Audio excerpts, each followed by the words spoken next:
to play the shitty games that suck ass. He'd rather have a buffalo take a diarrhea dump in his ear. He'd rather eat the rotten asshole of a roadkill skunk and down it with beer. He's the angriest gamer you've ever heard. He's the angry Nintendo nerd. He's the angry Atari Sega nerd. He's the angry video game nerd.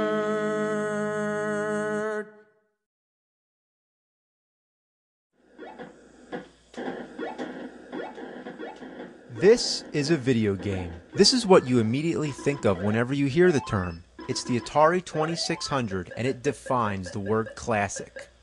Even though the games are so simple and the graphics so primitive, it has a charm that will never be matched. The objects and characters just barely represent what they're supposed to be, but that's the whole beauty of it, that you have to use your imagination. The sound effects? Just awesome. And the lack of music just enhances the mood. It's that special kind of atmosphere when it's in the middle of the night and you're sitting in the glow of your TV with the sound of crickets.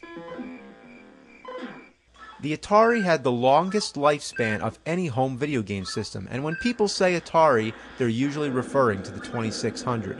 But in between its existence, Atari made other systems which came and went, and one of these was the Atari 5200. It was meant to replace the 2600, although ironically, it failed and faded away while the 2600 lived on. Why don't many people remember this, and why did it die off so quick?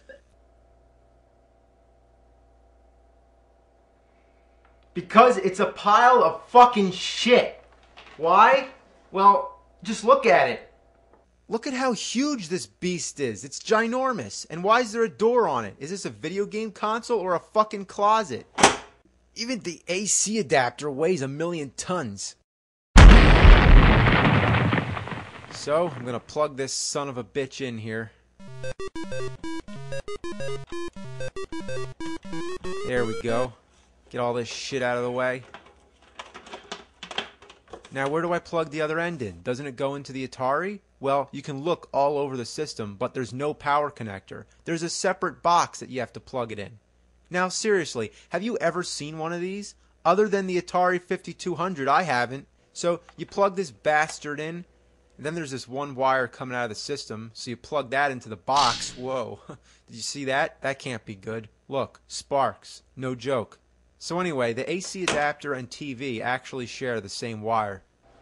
So I don't know what they were thinking. I mean, maybe they were thinking it'd be more convenient to have less wires running across your floor, but they knew that they fucked up because later they re-released the Atari 5200 with the traditional 2 separate wires instead of just, you know, this thing. But that one had 2 controller ports instead of 4, I think. Now, we want to hook this thing up to that TV, but it's not going to be easy. I mean, just look at all these games, and every one of them has their own AC adapter and RCA cables, or those weird box things, all going into the same TV. So, I don't know how we're going to do it, but we got to get back there and plug this sucker in.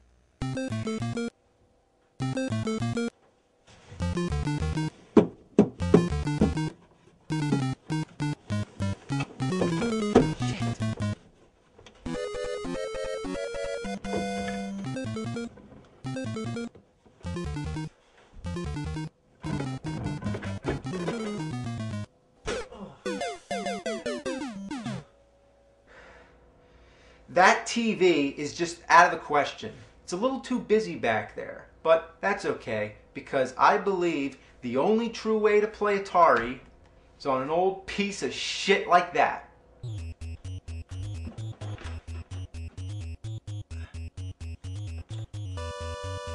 Damn. Damn.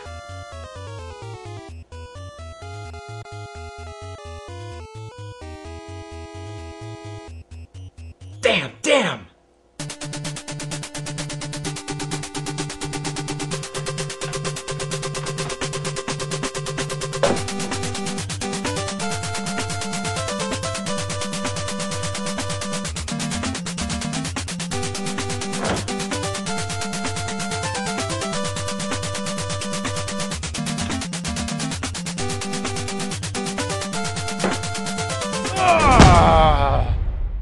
fuck?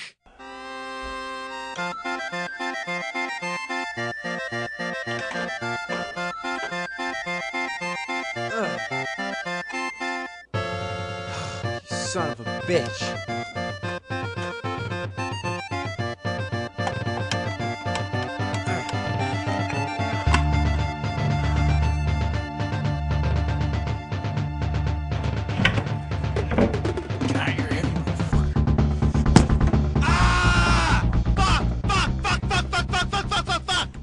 Now, after all that trouble I went through, let's play some damn games.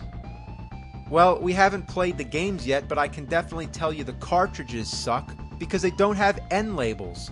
I mean, come on! The Atari 2600 games were all conveniently labeled so you can easily pick out a game, but the 5200, you have to pull each one out to see them. I mean, what a bunch of shit. Alright, let's try this one out. So, okay, here we go. Now, listen, when you hit the power button, the box makes this weird clicking sound. I'm afraid this thing might blow up.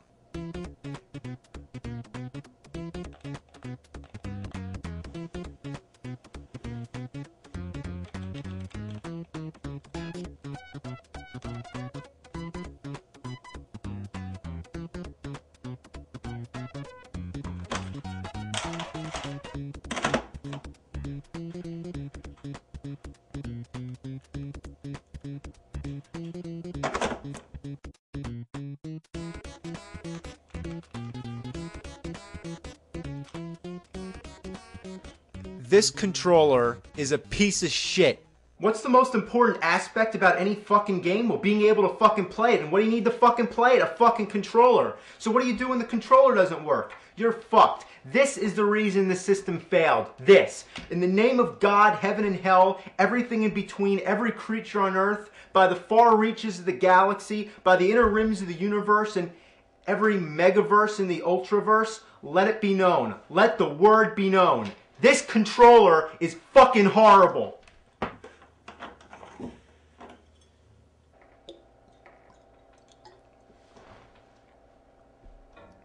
Well, tell you the truth, it is true that the controllers were notorious for malfunction, but they were pretty innovative for their time. For one thing, they're analog, so they're capable of more sensitive movement. They also have a pause button, which, believe it or not, was a new thing back then. Also, there's these two buttons on each side, which I think was a bit excessive for these type of games. Then there's all these numeric buttons. Like, what the shit is this? Is this thing a phone? Like, what is all this for? Is it like talking to intergalactic space aliens, or flying fuckernauts or astro bastards? Now there's another one, the trackball controller, but it's an ungodly abomination that begs for apocalypse.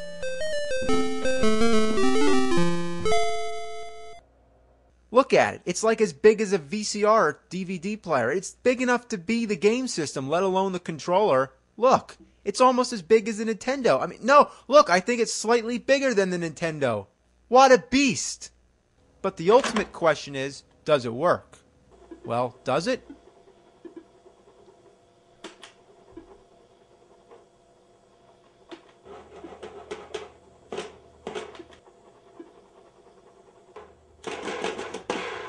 No, it doesn't.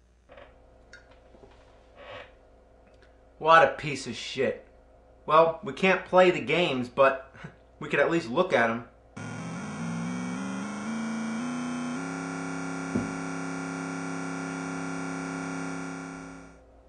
We don't have to stand for this shit. There exist alternatives. Did you know that you can plug a Sega Genesis controller into an Atari 2600 and it'll work? See, that's the interesting thing about Atari. You can find all kinds of different stuff that's compatible. As for the 5200, there exists third-party controllers made for the reason of replacing the shitty controller that the system came with. So, let's take a trip into the cyber world known as the internet and take a look. There we go.